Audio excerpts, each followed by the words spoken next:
We are the IOM family. Sir, we are one family, despite the cultural diversity. We strive for the unity, we love the set for all humanity. So we are the IOM, the members and the CEO, family with a golden heart. Through the connection of God's love, IOM and in Nigeria, say no to nepotism. In all life partners, brothers and sisters, together we stand. IOM and in Nigeria, we say no to nepotism. In all life partners, brothers and sisters, united we stand. We are the IOM family. One love. We are the IOM family. One love. We are the IOM family. We are the IOM family.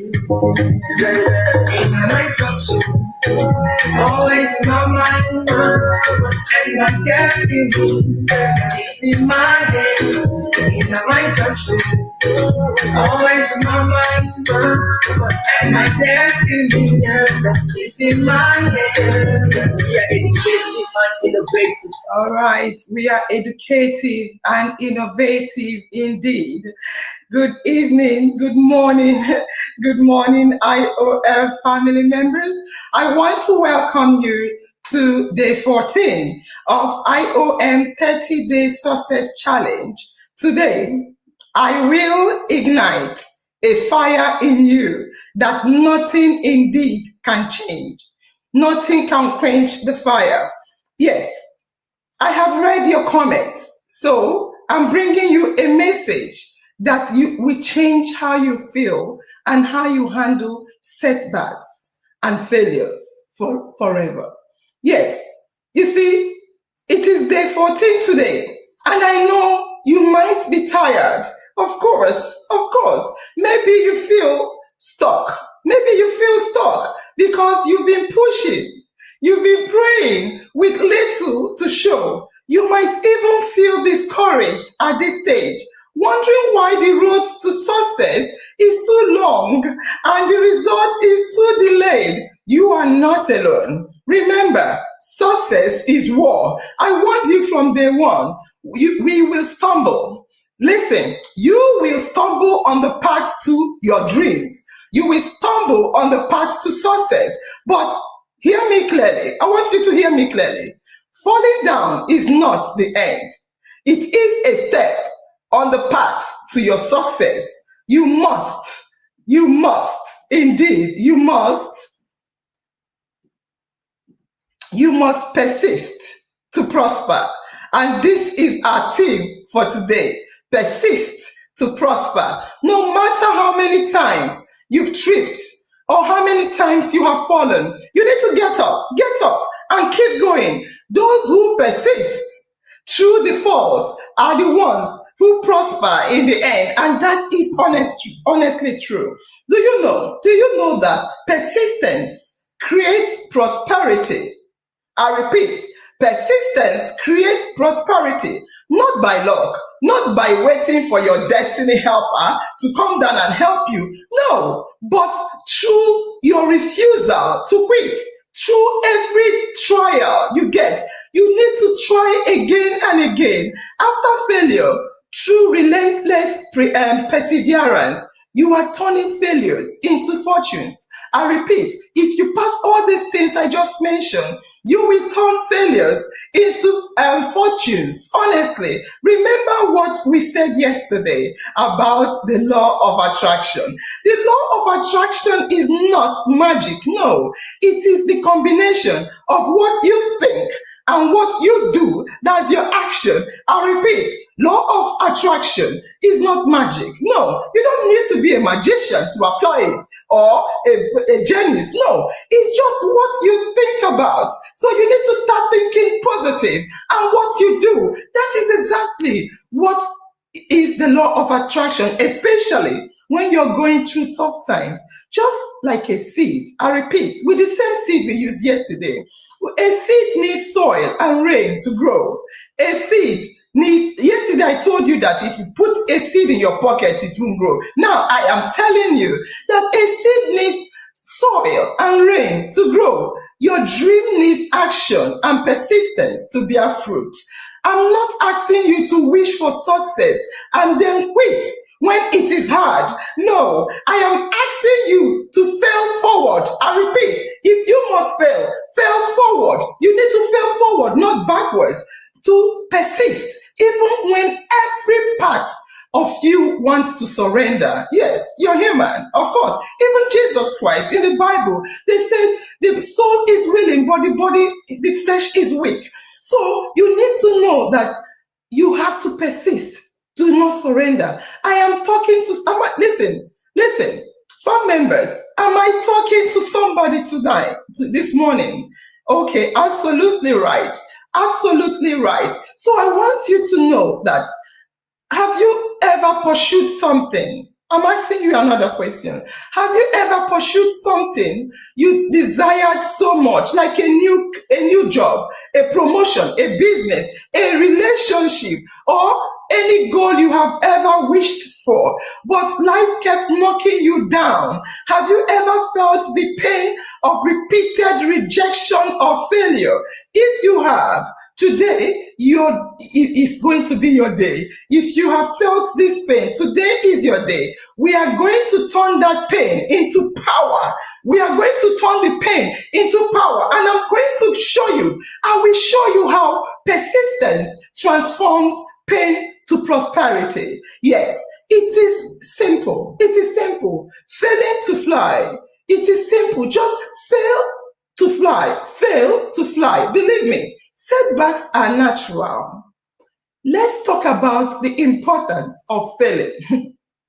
Failing, yes, it is important to fail. The importance of failing in order for you to fly to your success. Failing is often the last step. I want to say this to you. Listen, failing is often the last step before flying high. So when you're failing, don't worry, just rejoice, because your success is near. The only time you fail proper is when you stop trying if you fail. So every champion has a story about how many times they have fallen. Yes, every champion has a story of failing, falling, setbacks. These are all natural steps. They are all natural paths to your success. Think about it, fam members. Just think about it. When a child is learning to walk, we've talked about this. They fall countless times, boom, on the floor. They hit their bum on the floor. But what do they do? What do they do? They never say, oh, I fall, or I fail, or I fell, that I will not try again. No. What do? They just get up. They get up. Yes, they can cry. That's true. They could cry, but they get up again and again on wobbly little feet, wobbly, shaky feet, but they keep trying. They're shaking, but they're trying. If babies can persist, if they fall, none of us would walk today if they did not persist. So falling is how we learn to walk.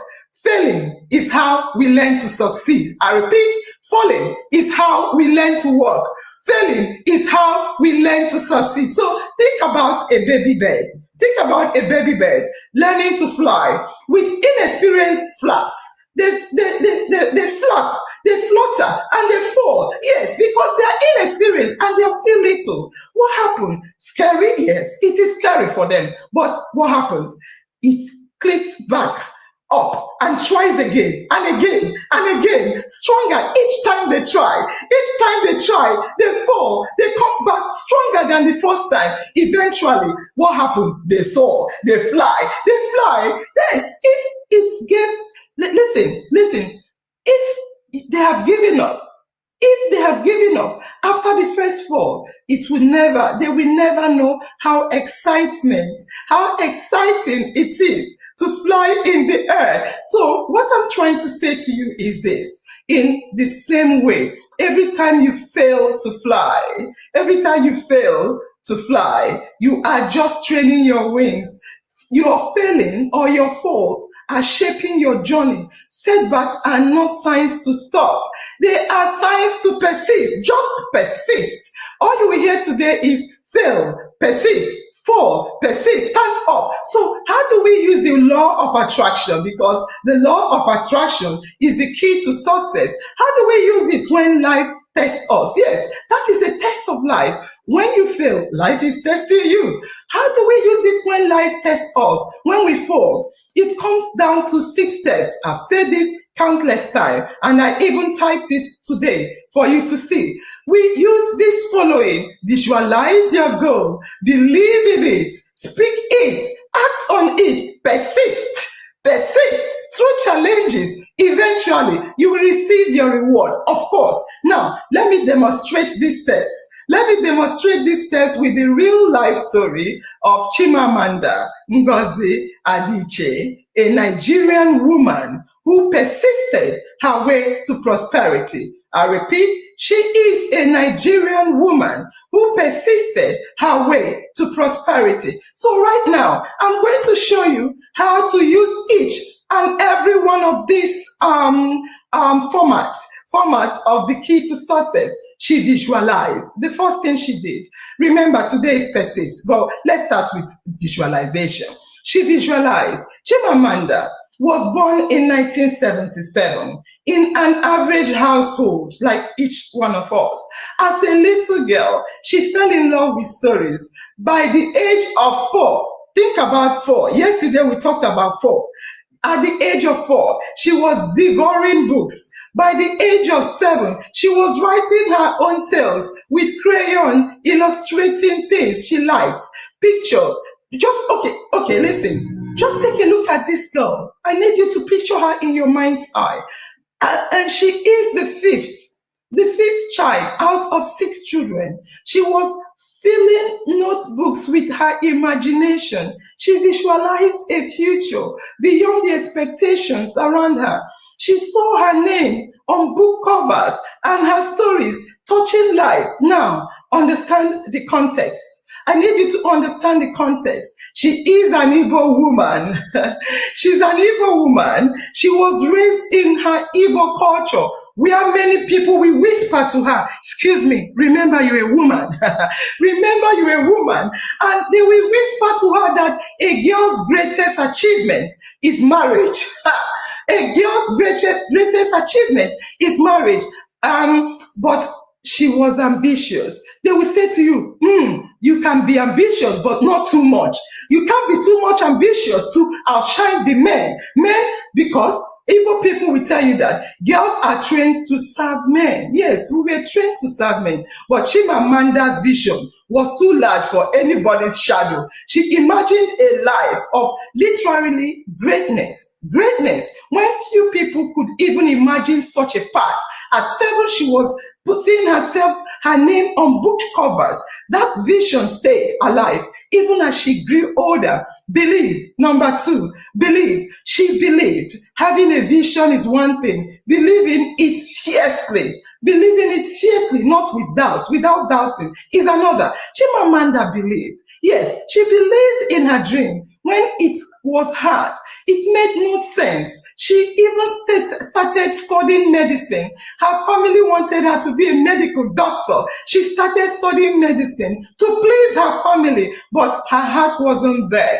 At 19 years old, she made a bold move. She left Nigeria for United States to pursue her writing. That took courage, yes, venturing into the unknown place.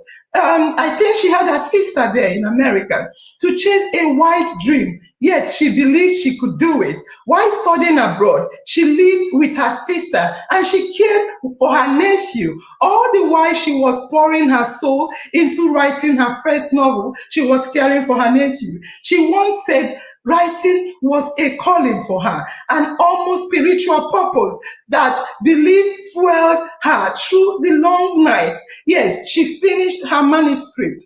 purple hibiscus. That is why I'm wearing purple today, to remember Chimamanda's purple hibiscus. She finished her purple hibiscus. She was convinced it would be published. When we have our wishes, we say we'll make it. Yeah, she was convinced it will be published. There was no proof yet, only faith. As the purple hibiscus, she could not publish it. I will tell you, the Hindus say a man is made by his belief. As you believe, so is he. Yeah, Chimamanda believed. Yes. And number 3, I want to rush this to go to Persist. Number 3 is speak, talk, speak. Yes, but she didn't keep her dreams silent. No, she spoke into it. She spoke existence through her actions. Yes, she shared her writing. She sent out her manuscript to publishers.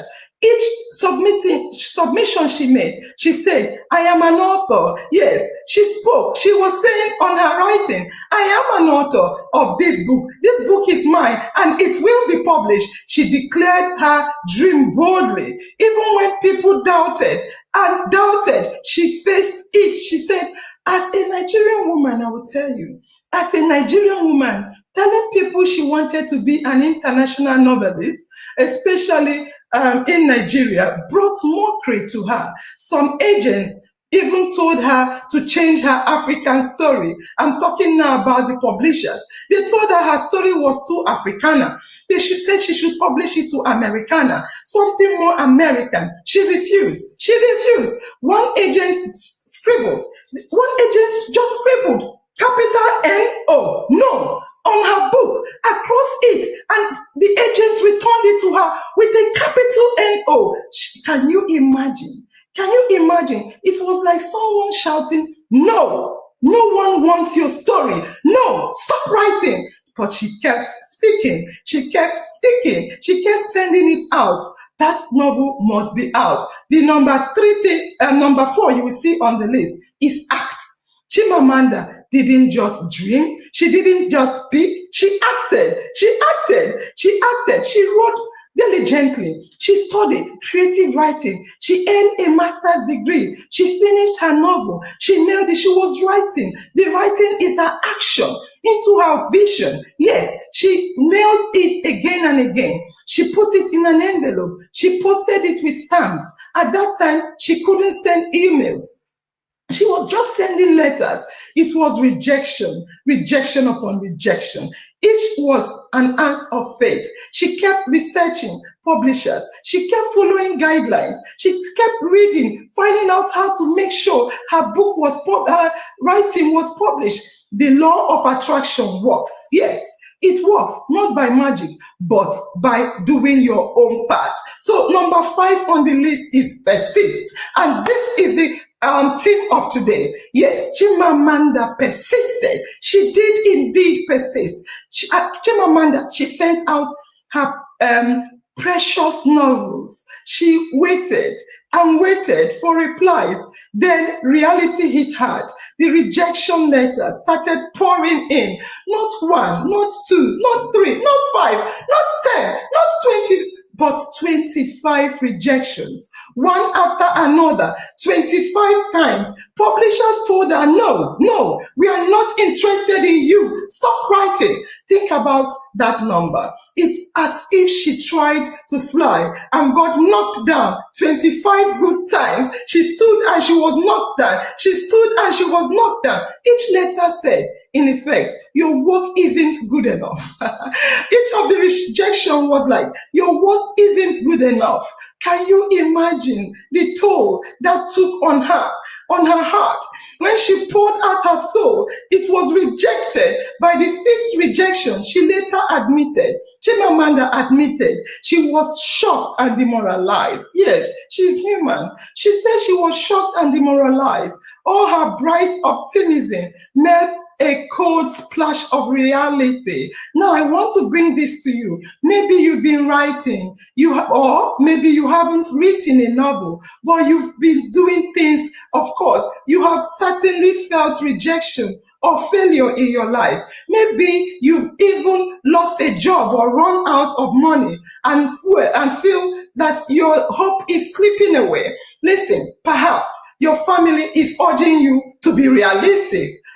Give up, give up. Or your friends are looking at you with pity for chasing this dream. Society may be whispering that someone like you cannot make it. Or your husband or boyfriend or wife or girlfriend will be telling you, just give up now. You can't keep doing this. I'm ashamed of you. All of that can wear you down. After that enough no's, after all those whispers to give up, it's natural to start thinking, maybe I should just give up. It is indeed natural to think of giving up. Many of us would quit. I repeat, many of us will quit at the third rejection. Let's be honest. Some of us will even quit at the first rejection, some at the third, some at the fifth. Most would certainly give up by the 10th rejection. When you see here, no. But Chimamanda persisted. She got 25 rejections, 25, and still not quitting. She still did not quit. In her own words, the thought of quitting, writing never ever was an option for me. Writing was a calling, she said. And even if nobody published my work, according to Chimamanda, she said she would still keep writing her stories in a notebook somewhere. That is the spirit of persistence. That is the spirit of persistence, doing what you are meant to do. I repeat, do what, that's why we say visualize your own dream, not someone else's. When you do what you're meant to do, success or no success, you will continue to do it until success inevitably catches up with you. Yes, that you see, those rejections did not hurt her. Or I think it could hurt her.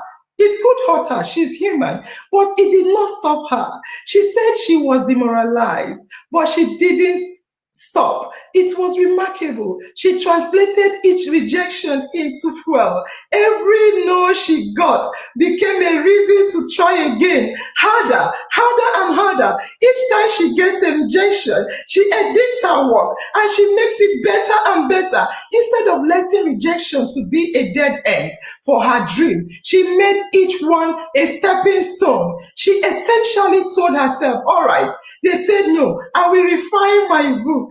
I will find another publisher. I will keep going. She learned from the process that she became more practical and resilient.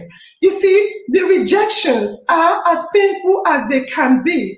It could be as painful as they can be. It could even steer her to resolve and make her to even say she's not going to continue. However, she was determined to succeed. Imagine her at rejection number 5. Imagine her at rejection number 10, 20, 25. Any one of us might have broken down and even concluded it's hopeless to try again. I'm sure she did have that moment. I'm sure she did have that dark moment or dark nights of tears. She could have cried in her pillows. Yes, and she could have doubted herself as well. But doubt, listen, we don't see this all the time. She kept coming back. She sent more letters. She sent more submissions. So she persisted. She remembered why she started. She remembered her vision. She remembered she had believed in it. She remembered she has spoken. She remembered she has acted. All she needed was to persist. And she kept persisting with faith in her vision. I want you to feel the power of this movement. Feel the power of this in this moment, please. Because right before dawn, the night is darkest. Right before dawn, the night is darkest. Often, when you are about to succeed, that's when the test intensifies. That's when the test intensifies. It's almost as if the universe asks you, how badly do you really need this thing? How badly do you really want it? When you want to succeed, that is when all hell is let loose. For Chimamanda, the 25th rejection could have been the death of her dream, but she hung on a little longer. She continued to write. Yes, she continued to write, and the breakthrough came. It came the 26th attempt. On the 26th attempt, she found an editor who loved her novel and said yes. An independent publisher finally took a chance on Purple Hibiscus. After years of effort and dozens of disappointments, her book was published in 2003. In 2003, I want you, okay, right? Listen, family, I need you to get this. You need to understand this. Listen, the very novel that 25 publishers passed on and went on to win the Commonwealth Writers' Prize for the best first book. In other words, the world, the world eventually recognized what she knew all along. She knew all along that she was extraordinary, that her work is extraordinary. The Purple Hibiscus received excellent reviews and international approval. Her persistence turned all those no, 25 no's into an explosive yes, yes. You see, she fell 25 good times until she got an explosive yes, and she didn't stop there. Chimamanda did not stop there. Chimamanda went on to write one more best-selling award, which she won another best-selling award, a novel after another. She wrote Half a Yellow Sun, Americana. She wrote another called Americana, and more. She became one of the most powerful literature voices of our time. Yes, she won 2 major awards. She won 2 major awards. The Orange Prize, one of it is the Orange Prize, and the second one is the National Book Critic Circle Award. I need you to Google these 2 awards. Fan members, please Google these 2 critical awards. They are very top class, top notch award. She even received the Genius Grant. Hey, check out what the Genius Grant is. She received the Genius Grant for her contributions to literature. She was named one of Time Magazine's 100 most influential people. Listen, this is not 100 most influential Black women. No, it is 100 most influential people in the world. Chimamanda, think about it. The girl from Igbo land, a people, a town where they will tell you that you are a woman, you should just quietly get married. You should fade away into the background. Because you are a woman, you cannot be respected like that. You are underneath the man. Wow, she became a woman whom the whole wide world respected. She persisted and now has prospered on a level beyond the Igbo land, beyond Nigeria, beyond Africa, into the whole global world. Wow, what even she first visualized was not what she achieved. I believe she visualized writing a book and publishing. She never knew how high she would have gone. What a journey. Chimamanda visualized her future, believed in it fiercely, spoke it into the world, acted on it, persisted relentlessly without surrendering, and in the end, she received the reward of all those efforts. She persisted until she prospered. Our ancestors understood persistence well. In a Yoruba proverb, it says, one does not refuse to remount the horse that throws you off. If you fall off, stand up and get back up to the horse.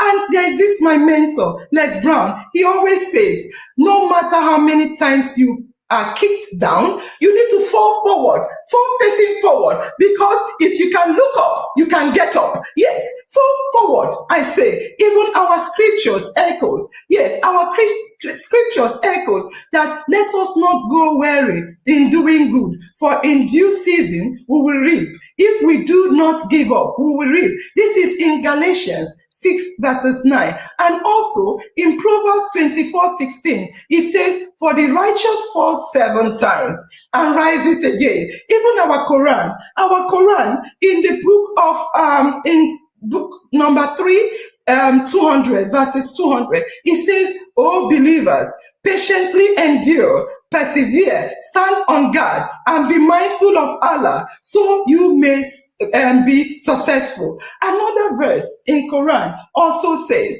Quran 39 verse 10, it says, "Indeed, those who patiently persevere will be given their reward without measure." Every culture, every faith, every tradition agrees that persistence is the bridge to prosperity. Assignment for today is simple and practical. To build persistence, if you've been rejected, family, this is your assignment. If you have been rejected again and again, I need you to send another message. Send another message. Refine your approach. Refine it. Try one more time. If you, and number 2 assignment is this: if you are waiting and nothing seems to be happening, use the time to send reminders, improve your CVs, send out more application, sharpen your skill, prepare your mind. Number 3 assignment: if you feel alone or you're discouraged, remind yourself why you started. Speak hope over yourself and reach out to get people that love you, that will encourage you, not people that will disappoint you. So I need you to remember this: no persistence, no persistence, no prosperity. But if you persist, even the hardest doors will open. The universe always responds to made up mind. Don't you dare surrender. I repeat, don't you dare surrender. Just stand up one more time. Try one more time. Knock on that door one more time. Persist until you prosper. Keep Chimamanda's story in your heart. A woman, an Igbo woman who defied culture, fought through 25 rejections, and kept going until the world listened. The world listened to her. So that person can be you. You need to persist. I repeat, you need to persist until you prosper. Now, go and persist. In our mind, it's always in my mind, and my destiny is definitely in my persisting to prosper. Bye-bye.